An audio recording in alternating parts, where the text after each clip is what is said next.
Bismillahirrahmanirrahim. Excellency, Mr. Antonio Guterres, Secretary General of the United Nations, honorable members of the delegation, excellencies from the diplomatic corps, distinguished guests, faculty members and students, ladies and gentlemen, Assalamu alaikum and good afternoon. It is indeed a matter of great privilege and honor to welcome our distinguished guest to the National University of Sciences and Technology, fondly known as NUST. Excellency, we thank you for choosing to visit this seat of learning and sharing your vision for the global peace and solidarity, justice and human rights. Let me also take this opportunity to deeply appreciate the continuous support and encouragement from the leadership and high-ranking UN officials who have been regularly visiting us from various UN departments. We proudly hosted Mr. Ban Ki-moon, then Secretary General, who visited us in 2013, and last year, Ms. Maria Fernando Espinosa, the President of the 73rd session of the General Assembly, honored us with her presence. Excellency, as the top university of Pakistan, we at NUST are proud of our national and international reputation for teaching and research in multifarious domains of science and technology, as well as management and natural sciences. Besides contributing to the national objective of making Pakistan a progressive and prosperous country amongst the community of nations, our academic and research programs are also supporting 4 core purposes of the United Nations. We also proudly boast to be the pioneering university engaged with UN Sustainable Goals 2030, with all our research areas aligned to these goals. Our graduates are progressively assuming steering roles in the world's renowned organizations working for global peace and prosperity. NUST also has the honor of contributing to the global peace by providing education and training in the subjects of peace and conflict studies at the Center of International Peace and Stability. The Peacekeeping Training Department, which is part of the Center of International Peace and Stability, over its short history, has covered a stellar mileage by organizing 123 courses and has trained over 2,000 enablers and experts as per UN Department of Peacekeeping operational policy and guidelines. This includes an impressive representation of over 200 participants from 30 friendly countries who have attended different UN certified courses. The center has also contributed in training 69 major and minor units of Pakistan Army, comprising more than 30,000 soldiers. Excellency, I am pleased to share with you that pursuant to your vision, the Peacekeeping Training Department has also introduced female engagement team and gender advisor courses in sync with UN Integrated Training Service conceptual framework. Besides this, the Peace and Conflict Studies Department distinguishes itself by offering 2 PhD and master programs in peace and conflict regime, and within this short span has made its mark by producing quality scholars and intellectual output. Excellency, you will be glad to know that all our university programs and activities lay special emphasis on incorporating gender perspective and promoting gender parity. Presently, we have around 17,000 students in the university, of which 30% are female. Among the faculty, comprising 1,200 members, 22% are female, a number comparable, if not better, than some of the best universities of the world. In addition, we are continuously working to promote ever more participation of women in all spheres of activities at our campus, especially women entrepreneurship. And wherever NUST students have gone, they have made a mark, and I would just like to mention recently, last year, NUST all-girls Formula racing car team which participated in competition in UK, and they've made a history by being the all-girls Formula racing car team. And in fact, they won the Spirit of the Competition award also there. Excellency, I once again express my profound gratitude to you for honoring us with your presence and providing our scholars and faculty the opportunity to learn about the initiatives that UN is pursuing under your dynamic leadership. We wish you good luck in this challenging assignment. My gratitude also to all the guests for sparing time and joining us on this memorable occasion.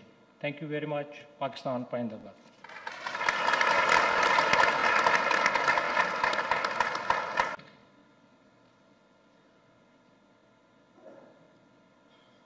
Thank you, sir.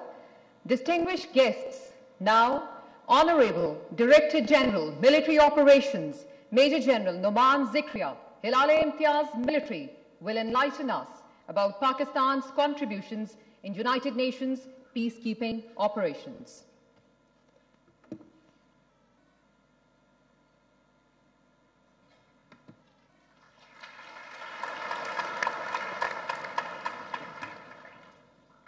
In the name of Allah, the most gracious and the merciful, Your Excellency, distinguished guests, in the next about 10 minutes, I'll give a very short and a forceful glimpse of Pakistan's historic contributions to the peacekeeping operations all over the world.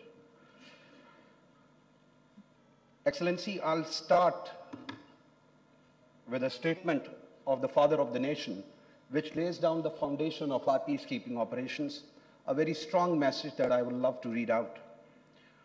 Our foreign policy is one of friendliness and goodwill towards all the nations of the world. We believe in the principle of honesty and fair play in national and international dealings, and are prepared to make our utmost contribution to the promotion of peace and prosperity amongst the nations of the world. And the last sentence, the one I'm about to read, is really to be focused at. Pakistan will never be found lacking in extending its material and moral support to the oppressed and suppressed people of the world, and in upholding the principle of the UN Charter. Based on this statement, Pakistan's principles which govern our deployment in peacekeeping operations are four cardinals, actually: professionalism, responsibility, impartiality, and respect for the host country. For Pakistan, the United Nations offers a unique forum to manifest our resolve for bringing peace and tranquility around the globe. Pakistan's journey with UN peacekeeping operations started only when this country was 13 years old, and our first mission was deployed in the Democratic Republic of Congo way back in 1960. Since then, we have contributed about 46 missions over 4 continents in 28 countries. And I'm proud to tell you that we have remained amongst the top peacekeeping countries, troop contributing countries, for 18 years in the UN system. And we have been deployed all over the world.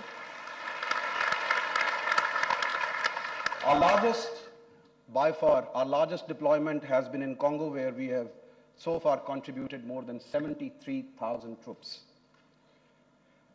Right now, as we stand today, Your Excellency, out of the 14 active missions in the globe, we are deployed in 9 of them. We have more than 4,400 troops, ladies and men, contributed towards this. We are the 6th largest troop contributing country today, with our largest deployment in Democratic Republic of Congo, about 1,975 troops. And we continue to uphold our pledge to contribute as and when the United Nations calls. Prospectively speaking, and as we stand right now, our deployment of an aviation unit in Mali is underway, and in March we will be deploying a military engineer task force also in our UN mission in South Sudan. A word about the selection of the peacekeepers, which we are very proud to uphold as the principle. I assure you, Your Excellency, ladies and gentlemen, that we select the best of the best. Pakistan Army is a battle-hardened army, and amongst those, the troops which participate in law enforcement operations are very carefully weaned and selected. Just like that, as we select our officers through a very competitive process, the senior officers which we deploy, Your Excellency, in United Nations headquarters are also done seeing their background experience and their competency as required by the United Nations. And the place we're standing today, NUST, particularly SIPS, is the place which gives us the foundation of training of all these ladies and gentlemen that serve under the blue flag. We follow, in order to convert a soldier into a highly trained and effective peacekeeper, Your Excellency, we undertake 4-tiered progressive training regime. Thereafter, the stringent selection criteria, the trainers in each body of troops are brought to SIPS here and undergo extensive courses, which is followed by their training in the contingents wherever they are in the field. And while they are being trained, the faculty of SIPS oversees them, evaluates them constantly, which is followed by a corrective training of 2 weeks.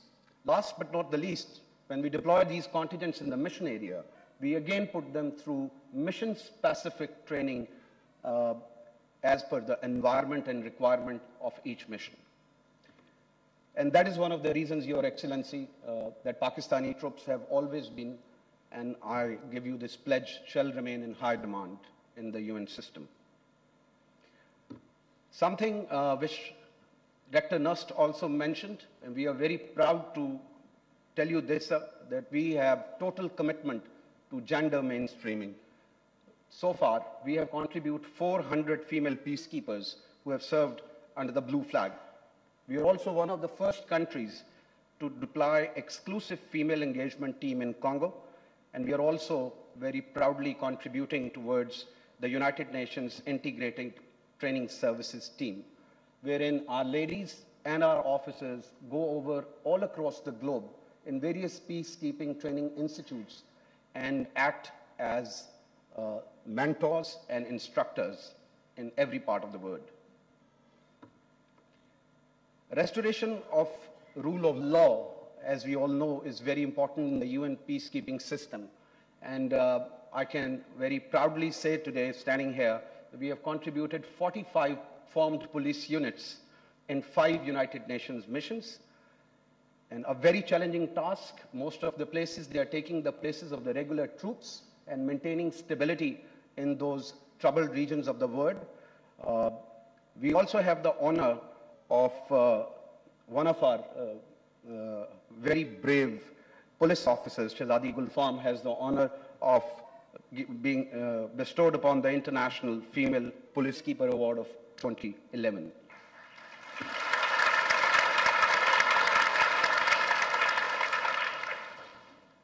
Your Excellency, we believe that no amount of sacrifice is enough in upholding the principles of the United Nations and its charter.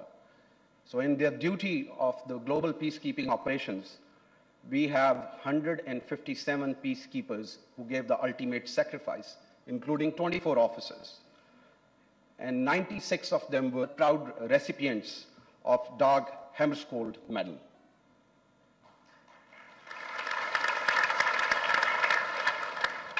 You would be best placed to see the impact our troops are putting on ground, but I would just like to cover a few things on the next 2 slides.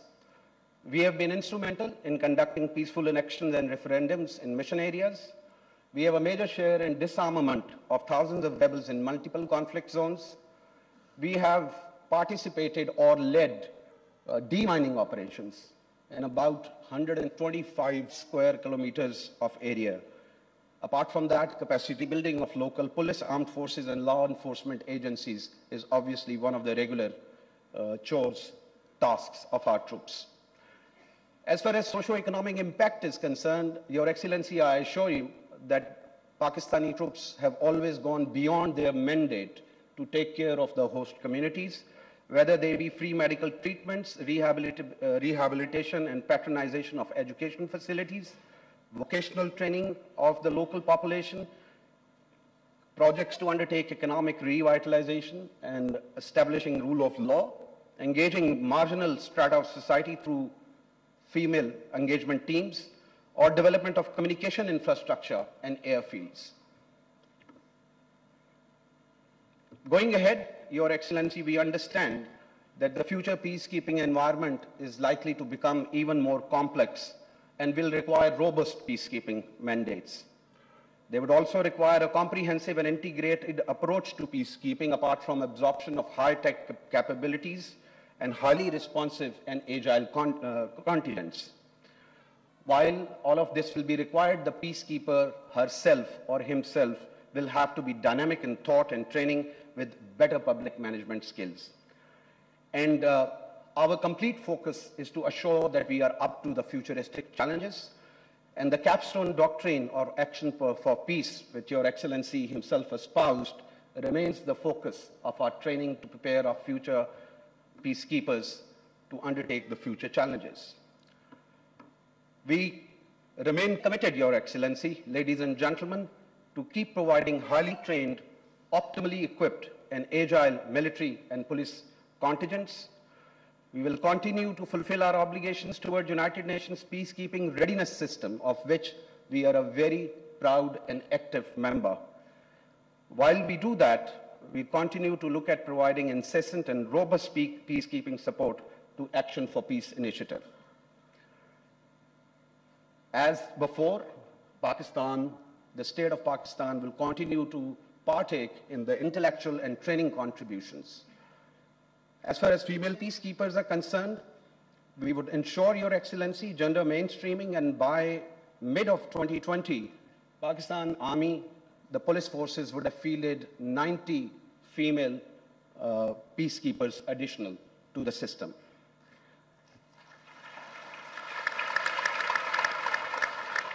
And last but not the least, I, on behalf of Chief of Army Staff and Rector Nus, would like to thank you for agreeing to break the ground of our brand new purpose-made facility of the Peacekeeping Training Institute, which will serve as a model Peacekeeping Training Institute. And going ahead, Your Excellency, will definitely love to have your support to accredit it as a regional UN-accredited Peacekeeping Training Institute. I thank you very much, Your Excellency.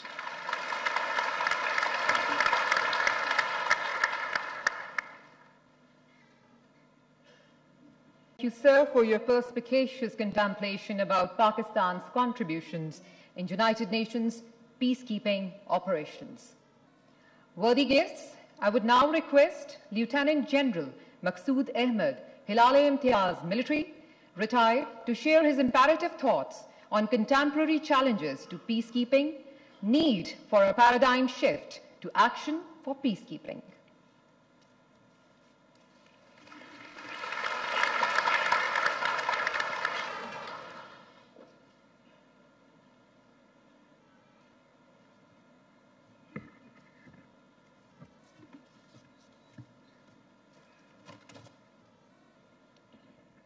Bismillahirrahmanirrahim.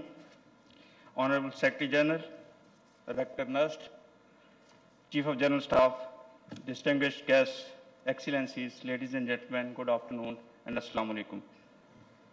I'm thankful for inviting me to speak on the subject of contemporary challenges to peacekeeping, need for a paradigm shift to actions for peacekeeping. I left the position of military advisor in the UN headquarters in 2016, and since then, a lot of work has been done to bridge the gaps in peacekeeping operations under the leadership of Secretary General. I have read the very candid report of Santos Cruz, who was a force commander in MONUSCO in my time, a really brilliant and a very brave officer. Secretary General's initiative on action for peacekeeping is a comprehensive document on shared responsibility and commitment by all stakeholders in making peacekeeping more effective and result-oriented. It has already produced very positive results. Still, there are some challenges which need our attention, and I'll be highlighting those in my very brief talk. We all know that peacekeeping environment has changed into more volatile and complex operating environment where non-state actors and armed groups are involved in targeting innocent civilians. Perpetrators of violence get mixed up in population, and identification of friend and foe is very blurred. These armed groups operate across the borders with impunity and in some cases get support for their activities, whereas missions have mandate to operate within geographical bounds. Police and military contingents lack in capability both in terms of equipment and training. Caveats by the TCC's lack of will and leadership inadequacies affect the performance of peacekeepers and dent the reputation of United Nations. These and many other challenges are well known and have been discussed in the A4P conference thoroughly, so I will not dwell on that. My focus today will remain on two areas only. One is the rapid deployment after getting the mandate from the Security Council, and second, effective response by the peacekeepers. Let me tackle them one by one. Rapid deployment in the mission remains a challenge for the United Nations. My experience says generally it takes from 1 year to 3 years to deploy a complete mission in the mission, complete contingents in the mission. The reason for this delay could be many. Few steps have been taken to address these issues, but the result is far from satisfactory. With the introduction of PCRS, Peacekeeping Readiness System, the response on the part of TCCs has improved, and the preparation time for deployment has been reduced substantially. However, still, a lot of time is taken to transport the contingents from the TCCs to the mission areas. If the mission is in a landlocked country like the case of Central African Republic, the problem gets compounded. Since contracting and transportation of contingents from TCCs to mission area remain the UN domain, the system needs improvement. Option of airlift is available, but due to heavy cost involved, it is seldom exercised, and that too piecemeal. There is a requirement to think out of the box and come up with innovative solutions to find an answer to the problem. I think a joint partnership with the TCCs may help to solve this issue. This delayed deployment also affects the performance of mission. Generally, it is felt that the tempo of the mission and the reputation of mission is set within first couple of years, good or bad, both ways. When the first contingent arrives into the mission area, the expectations of the general public is sky high. It is expected that with the arrival of the blue helmets on ground, all the violence will stop and things will become normal. Ironically, that's not the case. We all know that the first contingents, whether they are enablers or the fighting units, generally get consumed in preparation of the bases or protection of the peacekeepers themselves or the UN staff. Now, this sets kind of a resentment into the mission area. So there's a requirement that mission achieves this full capability and full potential within the shortest possible time if they have to deliver on the protection of civilian mandate. Otherwise, it will remain a far-fetched idea. This aspect of transportation from the TCCs to the mission area must be looked at very seriously, and I would recommend it should be a point of discussion in actions for peacekeeping to work out a suitable plan. Status quo is not going to deliver us the results. Let me come on to the effective response. Effective response of military and police contingents depend on many factors that include capability and suitability of the contingent, including their training and equipment, caveats from the TCCs, leadership, including the leadership at tactical level, commitment and resolve of the TCCs towards peacekeeping, dynamism of force commander and the mission leadership, support from the host country, and then ingenuity of the field support from the United Nations. As highlighted earlier, the operating environment in the mission have changed significantly. Now, to respond to this prevalent and emerging scenarios, the mission concepts and, more importantly, military and police concepts of operation have to be flexible. Force should be prepared, trained, and equipped to operate from a number of operating bases with extensive patrolling programs, night picketing, etc. Intelligence-based operations should be launched during day and night. Rules of engagement should be clear at the lowest level, and initiative must be passed on to the junior commanders.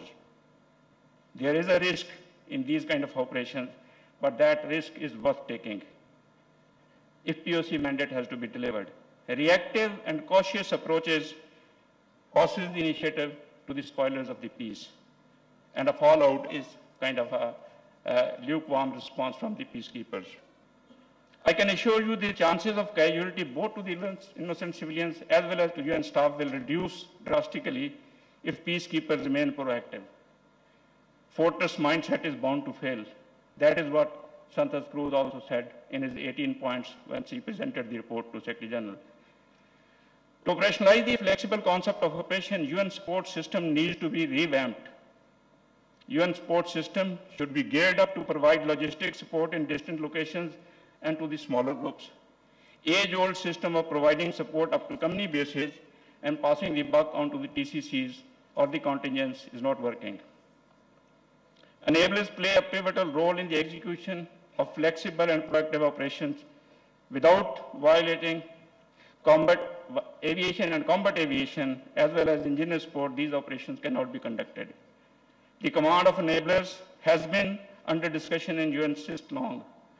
Although some arrangements have been worked out in certain missions to make the enablers to the peacekeepers or the military commanders, but that's not enough. What I would suggest is the combat part of the enablers should be under command, the police and military commanders, if we have to deliver these kind of operations. There's a lot other disconnects in the system also.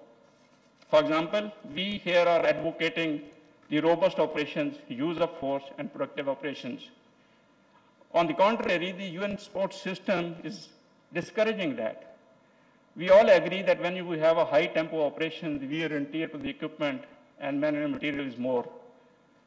Well, on the wear and tear is more, the country is penalized. That discourages the contingents to take proactive operation. They go on to the preservation of the equipment and stores. So this mindset has to change. All elements should be geared up to support the proactive operation so that the POC mandate can be delivered. In the end, I would say the Secretary General Initiative for Action for Peace is an excellent document. It needs to be implemented religiously. And if done that, I'm sure the UN will deliver onto the mandates. I thank you, ladies and gentlemen.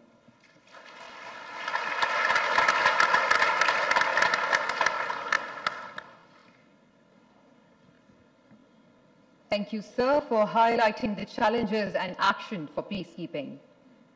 Ladies and gentlemen, it's my immense pleasure and honor to call upon His Excellency, Mr. Antonio Guterres, to share his views of future challenges to global peace, role of the United Nations in maintaining strategic stability through action for peacekeeping initiatives.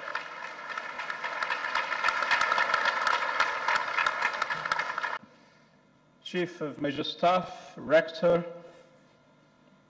dear members of the faculty, dear students, Excellencies, ladies and gentlemen, I would like to ask you to join me paying tribute to the heroic 157 Pakistani peacekeepers that sacrificed their lives to protect the lives of some of the most vulnerable populations in the world. So I ask you please to join me in a moment of silence.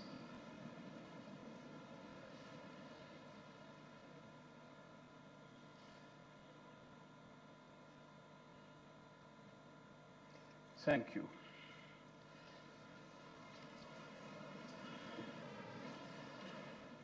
I'm very proud to be a colleague of theirs.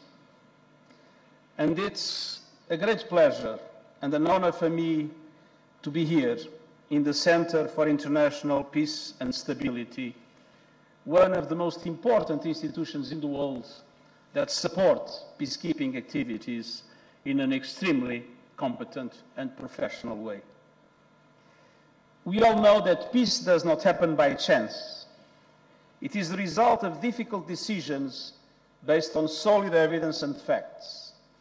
The Center for International Peace and Stability and institutions like it are improving our knowledge and understanding of threats to peace and sources of instability. You are doing important work in the service of peace. I myself graduated in engineering, and when I see the facilities and opportunities available to today's students, I sometimes wish I could go back to college. I know the students of the National University of Sciences and Technology are making the most of your education by aligning your academic studies with the broader goals of sustainable and inclusive development, equal opportunities, environmental protection, and social progress. And science and technology are an excellent starting point for changing the world, and I wish you all the best in your efforts. Excellencies, dear students, Pakistan is one of our most consistent and reliable contributors to peace efforts around the world.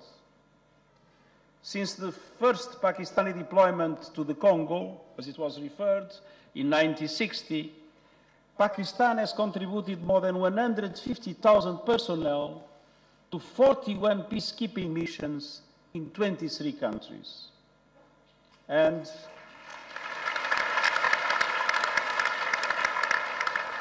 as I mentioned, 157 Pakistani military, police and civilian personnel have paid the ultimate price while serving under the United Nations flag. We will never forget their sacrifice.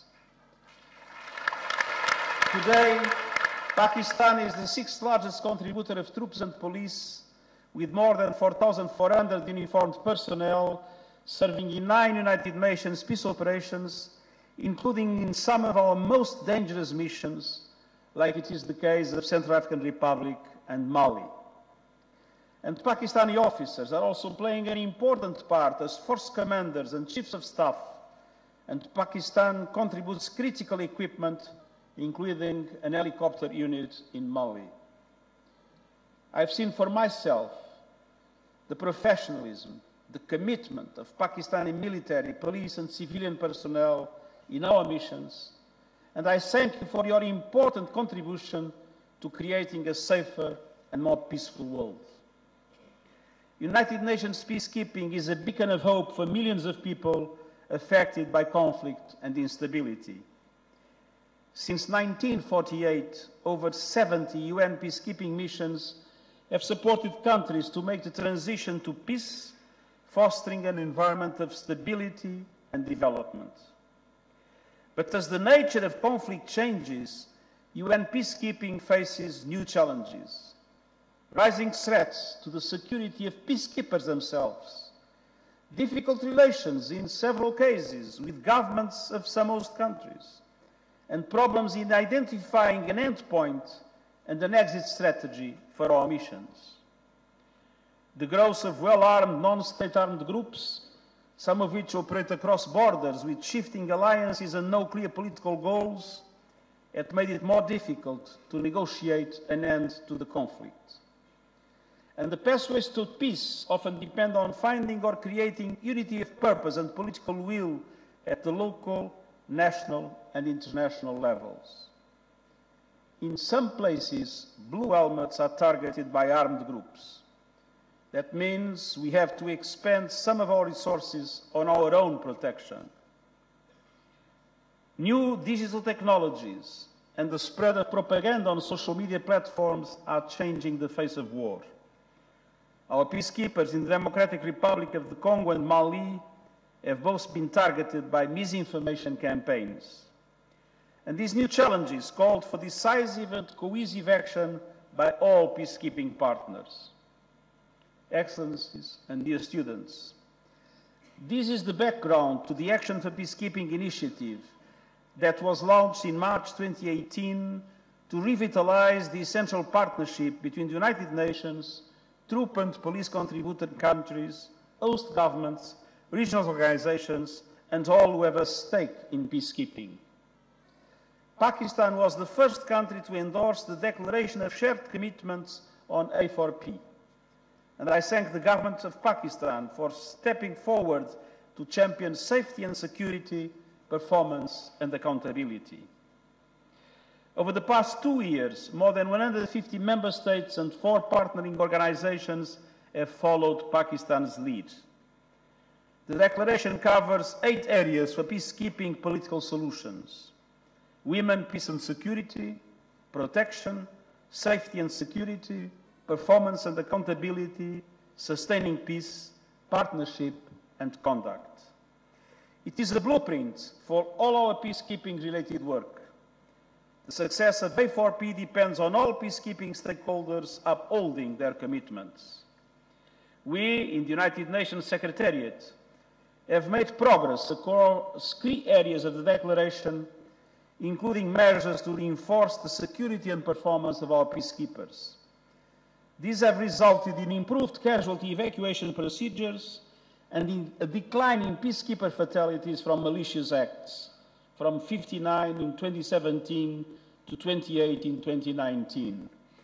And it's important to underline that this reduction in casualties is not the result of a diminished activity or of a more protective behavior. On the contrary, it's the result of more proactive action of our peacekeepers.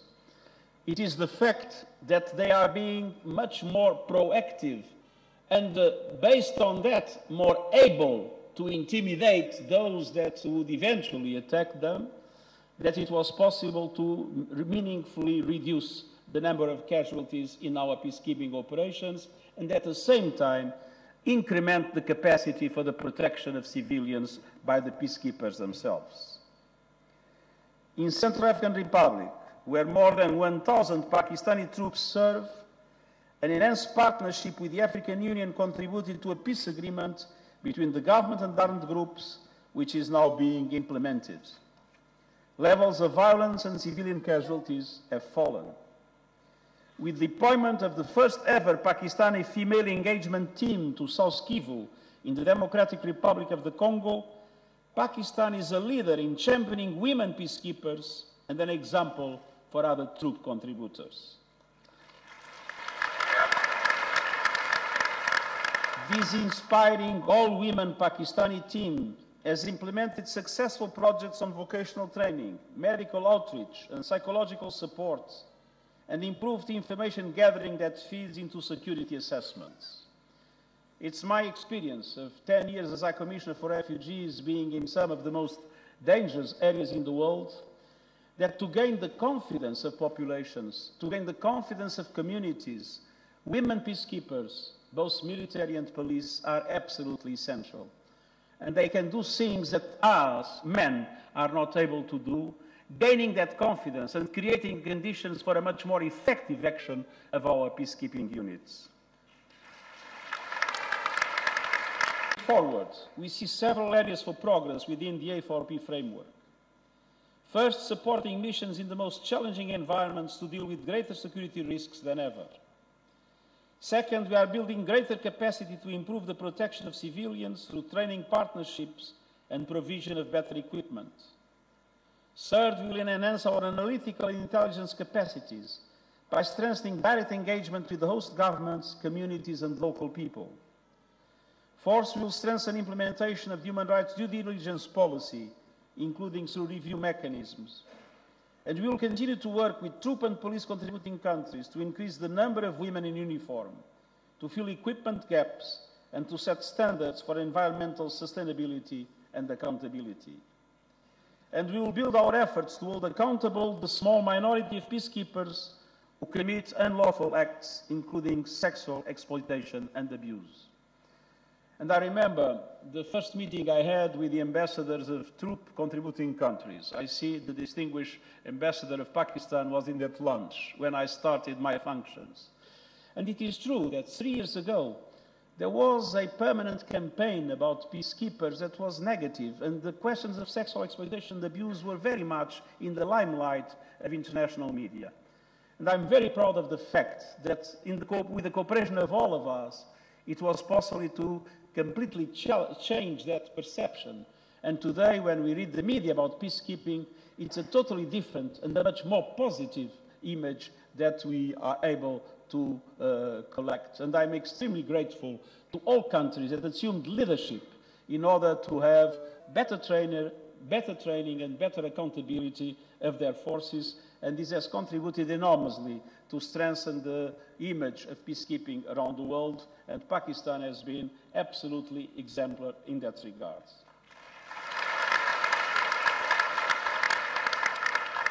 We are planning to create a framework, together with our troop and police contributing partners, to systematize performance and evaluation and accountability. Excellencies, dear students, Pakistan's great founder, Muhammad Ali Jinnah, said the aim of the state should be, and I quote, peace within and peace without. United Nations peacekeeping is based on the same principle. Peace in one place helps to build peace everywhere. I thank you once again for your important contribution, and I look forward to discussing all these issues with you. Thank you very much.